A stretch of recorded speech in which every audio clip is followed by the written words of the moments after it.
Sobat BMKG, kembali berjumpa dalam tayangan Bisik Bicara Singkat seputar cuaca. Siklon tropis Elly terpantau di daratan Australia bagian barat dengan kecepatan angin maksimum berkisar 25 knot dan tekanan udara minimum 998,8 milibar yang bergerak perlahan ke arah tenggara.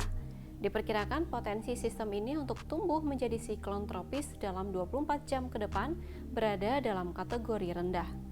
Selanjutnya, bibit siklon tropis 96W terpantau berada di Laut Cina Selatan dengan kecepatan angin maksimum berkisar 15 knot dan tekanan udara minimum 1007 milibar yang bergerak perlahan ke arah barat hingga barat laut.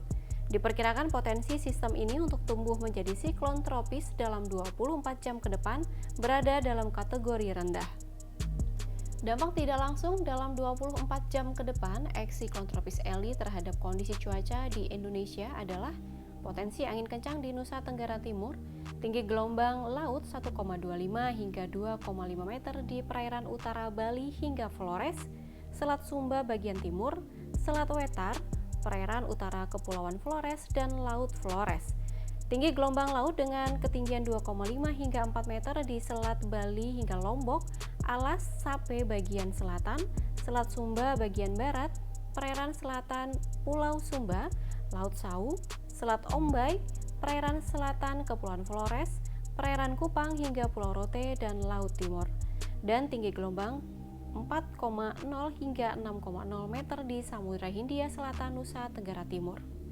Dampak tidak langsung dalam 24 jam ke depan bibit siklon tropis 96W terhadap kondisi cuaca di Indonesia adalah potensi hujan dengan intensitas sedang hingga lebat di Kepulauan Riau bagian utara, potensi angin kencang di Kepulauan Riau, tinggi gelombang laut 1,25 hingga 2,5 meter di perairan selatan Kepulauan Anambas, Laut Natuna, perairan timur Kepulauan Bintan hingga Kepulauan Lingga, perairan utara, Singkawang, dan Selat Karimata.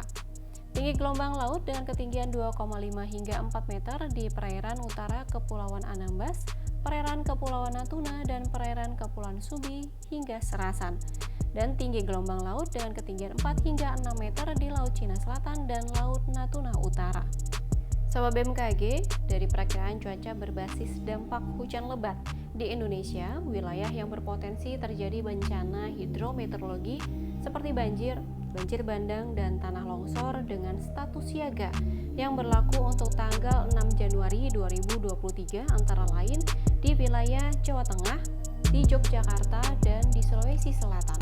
Kemudian untuk tanggal 7 Januari 2023 berpotensi terjadi di wilayah Sumatera Barat, Bengkulu, Jawa Tengah, di Yogyakarta, dan di Sulawesi Selatan.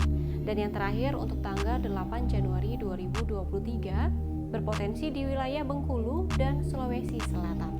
Karena itu kami menghimbau kepada Sobat BMKG untuk waspada jika Sobat beraktivitas di luar rumah dan perbaharui terus informasi cuaca.